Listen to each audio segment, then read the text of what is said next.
This week we get back to sailing the turquoise coast Turkey and show some very impressive speeds with the Oxley Parasailor in light winds. We catch up with Rafa and talk about the unique and smart systems he's installing for power for our new Portofino 52 that we collect this year.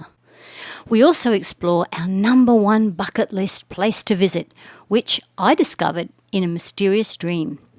Decades later, I realised it was on John's bucket list. So, as we are sailing past, we go to visit the incredible travertine pools of Pamukkale and other amazing places in the area. We are John and Ali, the Barefoot Doctors, sailing and travelling around the globe. Join us as we share the adventure and explore the beauty of the world. Because life is better barefoot.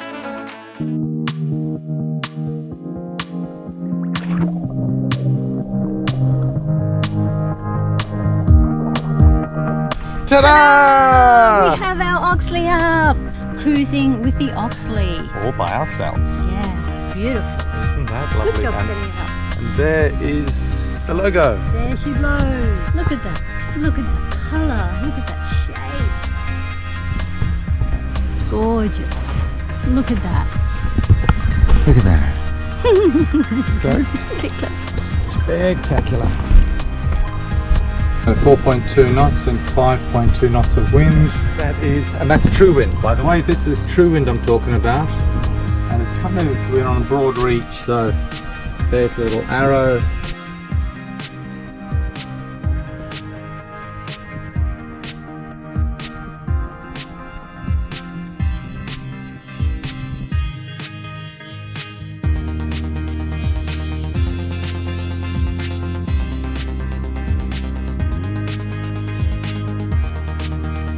Now this is very interesting. You can see from the yellow arrow, it is on our starboard side, but we're actually flying the Oxley on the port tack. Now we've only got a couple of miles to go to reach these islands, and I didn't want to have to drop it and jibe it and rerun the line. So just testing to see how far off to the starboard side we could put the wind without it causing problems, and it's doing probably 165 degrees without any problem with the sail, and we're still doing 5.6 knots, which is the true wind speed, 5.5 knots. That is spectacular. So we're sailing essentially the wind on our starboard side, but the sails are still set for the port tack. So the sail tack we should have jibed, but we haven't, and the Oxley still copes with that fine. That is amazing. Because we spend most of our time at anchor and off the grid as much as possible, we need to make sure our new Portofino 52 is self-sufficient for power and water. So let's see what unique and smart solutions Rafa has come up with for our Portofino 52. The air conditioning, I think, is the 80% of the consumption on board. Our air conditioning is an inverter technology from Frigomar. And for 70,000 BTU, then is a good power for this boat. The consumption is around 13 ampere, multiplied by 230, it's going to be like 3.5-4 kilowatt. The other items on the boat are much less, unless you have some particular items, like if you have a compressor to recharge a cylinder of the divers, then it's 3 kilowatt, but it is limited use. Or you have the water maker is DC and is very low consumpmption. In a 12 volts, we usually draw 10 to 20 amps when everything's average. 20 by 12 volts is 240 watt per hour. By 24 is 5,700 watt per day. Okay. So 5.7 kilowatt per day. So if we had 40 kilowatts, that would last us a week, 10 days. 5 kilowatts per day. Yeah. Which means that would require a 5 kilowatt generator to run for an 1 hour per day. The generator is around 7.5 kilowatt each engine. So with 1 hour, one engine per day, more than enough. If you go to the marina every 7 to 10 days, to run the generator, never. Because with one recharge of one night, you have 10-15 days of power on the boat without air conditioning. This is our system. Our vision to go to do the migration on 48 volts was really good, because many companies are Now, moving yeah, on the yeah, 48 yeah. volts power. Now we can reconsider to use also Alma, to use probably Master Volt. So we are considering also this Baumann alternator. Why not? That is attached to the front of the engine, not to the back, where is the other alternator, with a separate pulley, and will not be involved with the water pump of the engine. Many alternator added in second time, they use the same belt they are added in the front of the engine, where there is the shaft side, and they use the same belt of the water pump. They change maybe the pulley to increase the capability of the belt. That is very bad, because the water pump have a very, very small bearing, and the 7 kilowatt alternator will create a lot of tension on this small bearing, and your water pump will go very soon. Will not keep going for long. They start already to understand that. They face already this problem, and now you start to see a proper bracket with the complete independent belt on the alternator. In our case, we are going to put in the opposite side 2 alternators, and they will be run directly from the crankshaft. And one side you have the shaft, you have the gearbox and the shaft. In the other side you have a pulley. This pulley is 3, and this is the most strong pulley that you can have in the engine.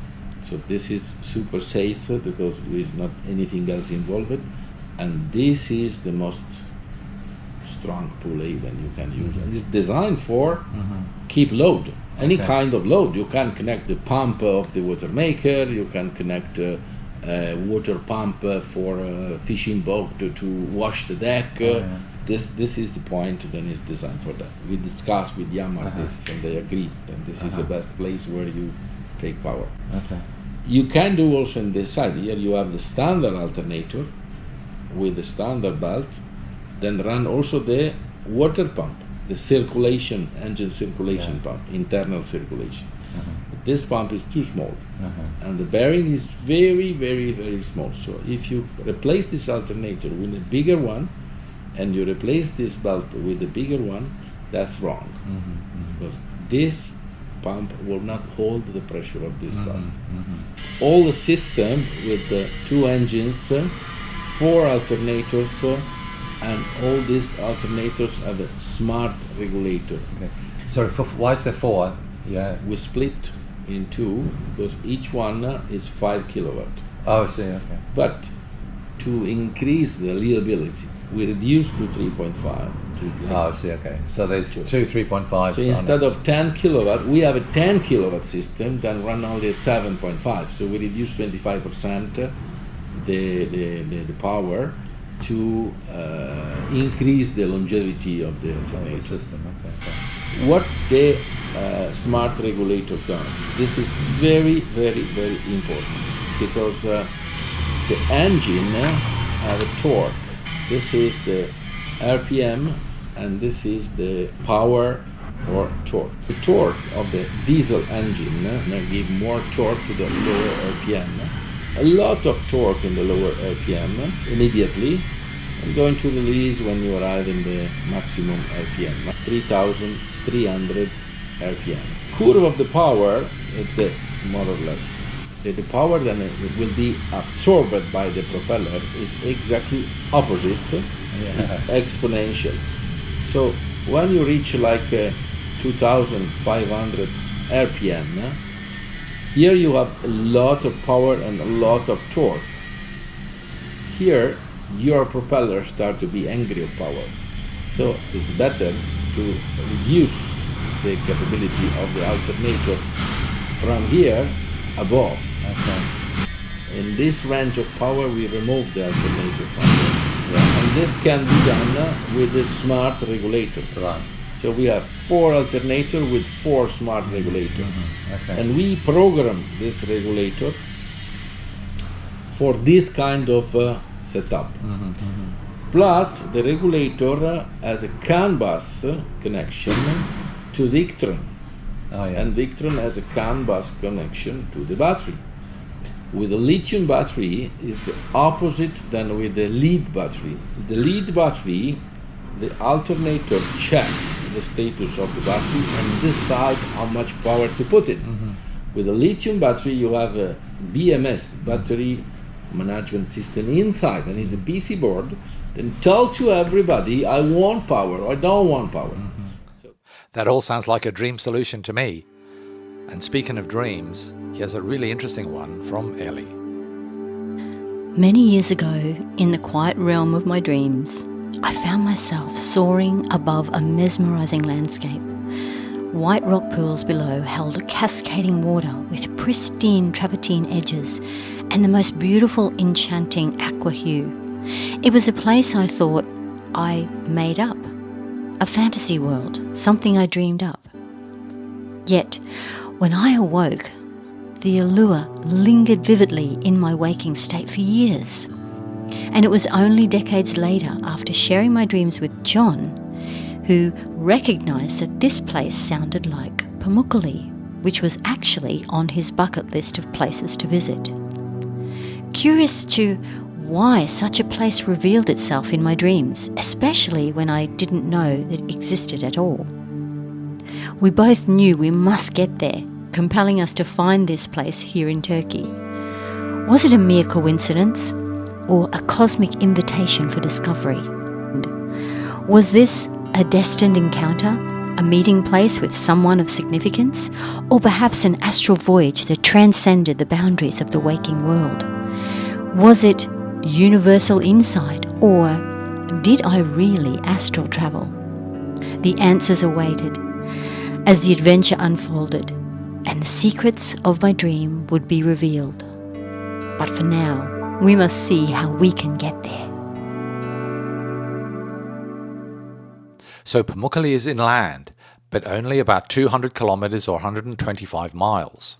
This is easily accessible by any of the southern Turkey ports, which you will be using when you're cruising the Turkish waters. There are guided tours, and you can use public transport, which is very cheap. But we chose to go in a car as we didn't want to be tied down by time frames, and we wanted to be able to go off and explore things if we found them interesting. So off we go. Woo!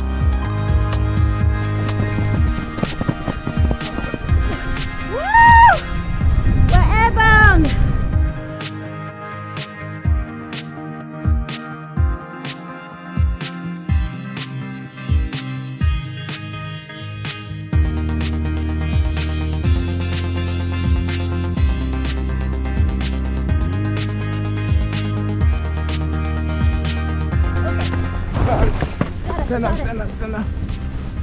You see, it was incredible.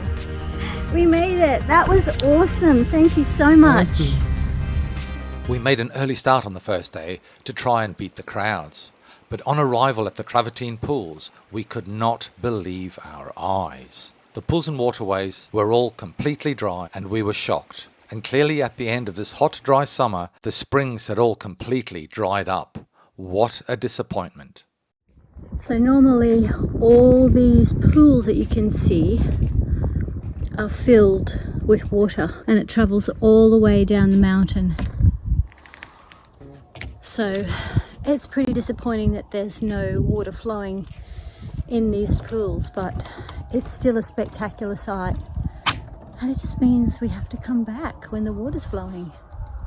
With heavy hearts we walked on, with the consolation that there were still Cleopatra's hot springs, the ancient city of Hierapolis, and many other hot springs and healing spas in the area. Of course, the lack of people in this area should have raised our suspicions. Around the other side of the mountain, we started to see more people, and then suddenly we came across the active waterways and the travertine pools, and our breath was taken away. Hallelujah. So here it is, the start of the water at the moment, because it's dry season. So where are we? Pamukkale, by the travertine pools. And finally. You can see them, and they're just absolutely gorgeous. They have the travertine is white, which is like a calcification of build-up of minerals as the spring water flows down from the top of the mountain and under the ground. So, and it's filling up all those pools. You can see them in the background, a whole row of travertine pools. and we're about to go into the water. It's absolutely freezing apparently until we get to the warmer spot. So, are you ready? Let's go. Babe.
I couldn't help but marvel at nature's grandeur and the rich tapestry of history woven into its terraces. The whisper of centuries echoed through the ancient ruins and pools, individuals travelling from around the world to bathe in the incredible healing springs. Pamukkale, with its surreal allure and captivating history, was more than just a destination. It became a voyage through time and space, a link from the past. Or was it the future? Pamukkale, the experience is hard to put into words, and everyone who journeys there has their own unique experience. And that's why you should include it on your bucket list if you haven't already. But you'll need to take your time when you visit, at least long enough so the magic can happen for you. Thanks for joining us on this journey, and don't forget to like and subscribe. And if you want to be a part of an exciting way to save lives around the world, join our Patreon family and get up close and personal with us. And we'll see you in the next episode.